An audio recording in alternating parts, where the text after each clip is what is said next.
السلام علیکم ورحمۃ اللہ وبرکاتہ۔ حافظ جی آفیشیل کے پیارے ناظرین، امید کرتا ہوں آپ تمام دوست خیر و عافیت سے ہوں گے۔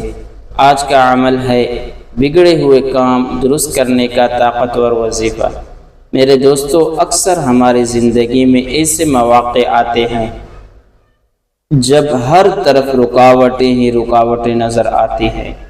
نہ کاروبار سیدھا چلتا ہے، نہ کوئی نیک کام مکمل ہوتا ہے، اور انسان سخت پریشانی میں مبتلا ہو جاتا ہے۔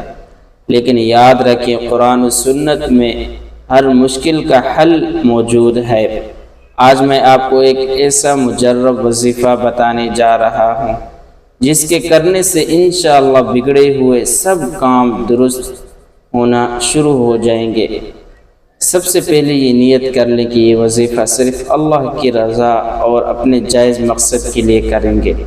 میرے دوستوں اور ساتھیوں، وظیفے کا طریقہ کار ڈسکرپشن میں بھی دیا ہوا ہے۔ نمبر 1، باوضو حالت میں بیٹھ جائیں۔ نمبر 2، 11 مرتبہ درود ابراہیمی پڑھیں۔ نمبر 3، اس کے بعد 313 مرتبہ یہ کلمہ پڑھیں، یا فتاح ہو یا فتاح ہو یا فتاح ہو، یا فتاح ہو یا فتاح ہو یا فتاح ہو، یعنی 313 بار ان تینوں ناموں کو پڑھنا ہے۔ یعنی اے کاموں کو کھولنے والے، اے آسانی پیدا کرنے والے، ان کا معنی اور مفہوم یہ ہے۔ نمبر 4، آخر میں پھر 11 مرتبہ درود ابراہیمی پڑھ کر اپنے مقصد کے لیے دعا کرے۔ یہ عمل روزانہ کسی بھی نماز کے بعد پابندی کے ساتھ کریں۔ انشاءاللہ ناممکن کام بھی ممکن بنیں گے۔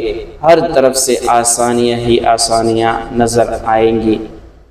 میرے دوستوں اور ساتھیوں، اگر آپ دوستوں کو وظیفہ پسند آئے تو ویڈیو کو لائک، کمنٹ، شیئر ضرور کریں۔ جزاک اللہ۔